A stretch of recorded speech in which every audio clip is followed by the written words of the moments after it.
Fighter jet, এটি fighter নামেও পরিচিত, উচ্চ ক্ষমতা সম্পন্ন সামরিক বিমান যা প্রাথমিকভাবে অন্য বিমানের বিরুদ্ধে আকাশ থেকে আকাশে যুদ্ধের জন্য ডিজাইন করা হয়েছে।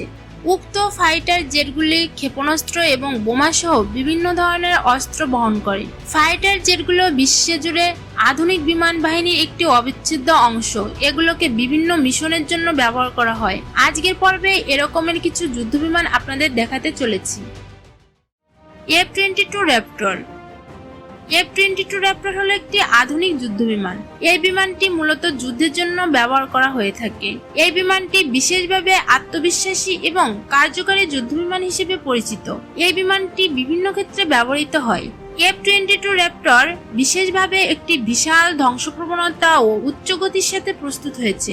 এটি অনেক ধরনের যুদ্ধসজ্জা এবং অভিনব প্রযুক্তিগত যুদ্ধত্রাণের কাজে ব্যবহৃত হয়। তার সাথে এই বিমানটি সম্পূর্ণ দ্রুত ও বহুমুখী। F-60 fighting Falcon. F-60 fighting Falcon মূলত মার্কিন বিমান বাহিনীর জন্য জেনারেল ডাইনামিক্স দ্বারা তৈরি একক ইঞ্জিনের বহুভূমিকাযুক্ত যুদ্ধ বিমান। এটি দিবালক যুদ্ধবিমান হিসেবে নকশাকৃত। 1976 সালে উৎপাদনে অনুমোদনের পর থেকে 6600টিরও বেশি বিমান নির্মিত হয়েছে। Eurofighter typhoon. ইউরোফাইটার টাইফুন হলো একটি অত্যন্ত উন্নত মাল্টিরোল কমব্যাট বিমান যা এয়ারবাস সহ ইউরোপীয় মহাকাশ সংস্থাগুলোর একটি কনসোর্টিয়াম দ্বারা নির্মিত। এটি বিশ্বের অন্যতম সক্ষম এবং প্রযুক্তিগতভাবে উন্নত ফাইটার জেট। ইউরোফাইটার টাইফুনটি ইউনাইটেড কিংডম, জার্মানি, ইতালি এবং স্পেন সহ বেশ কয়েকটি ইউরোপীয় দেশের মাধ্যমে যৌথ প্রচেষ্টায় তৈরি করা হয়েছিল। এটি একটি অত্যন্ত চটপটে মাল্টিরোল এয়ারক্রাফট হিসেবে ডিজাইন করা হয়েছে। এটি স্থল আক্রমণ এবং পুনরুদ্ধার সহ বিস্তৃত পরিসরে মিশন পরিচালনা করতে সক্ষম। টাইফুনে একটি অত্যাধুনিক রাডার সিস্টেম এবং উন্নত সেন্সর ও অত্যাধুনিক সিস্টেম দিয়ে সজ্জিত।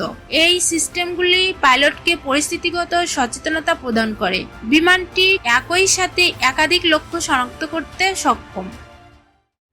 সুখোই সু-35 যুদ্ধ বিমানের এই টাইপটি মূলত সোভিয়েত ইউনিয়ন সু-27 থেকে তৈরি করেছিল এবং এটি সু-27 এর নামে পরিচিত ছিল। এটিতে মাল্টি ফাংশন রাডার অন্তর্ভুক্ত করা হয়েছে যা এটিকে মাল্টি রোল ক্ষমতা দেয়। প্রথম প্রোটোটাইপ 1988 সালের জুনে প্রথম উড্ডয়ন করেছিল। সোভিয়েত ইউনিয়ন ভেঙে যাওয়ার পর সুখোই এর রপ্তানি আদেশকে আকর্ষণ করার জন্য এটিকে আবার সু-35 হিসেবে মনোনয়ন করা হয়। এর 14টি বিমান তৈরি করা হয়েছিল এবং পরীক্ষার জন্য এর একটি উদাহরণ ছিল থ্রাস্ট ভেক্টরিং ইঞ্জিনের যা সু-37 রূপান্তরিত হয়। সু-35 এর নামে পরিচিত এবং সংরক্ষিত একটি নতুন নকশাকৃত ককপিট এবং অস্ত্র নিয়ন্ত্রণ ব্যবস্থা রয়েছে এবং ক্যানার্ডের জায়গায় থ্রাস্ট ভেক্টরিং ইঞ্জিন রয়েছে। Boeing 18EF super Hornet. Super Hornet হলো মার্কিন যুক্তরাষ্ট্রের নৌবাহিনীর জন্য বোয়িং দ্বারা তৈরি একটি বহুমুখী যুদ্ধবিমান যা আসল হর্নেটের তুলনায় বেশি থ্রাস্ট ও রেঞ্জ প্রদান করে। এটি সর্বোচ্চ গতি ম্যাক 1.8 এবং একটি যুদ্ধ ব্যাসার্ধ 500 নটিক্যাল মাইল অতিক্রম করে। বহিরাগত স্তর বহনের জন্য এটিতে 11টি অস্ত্র স্টেশন রয়েছে।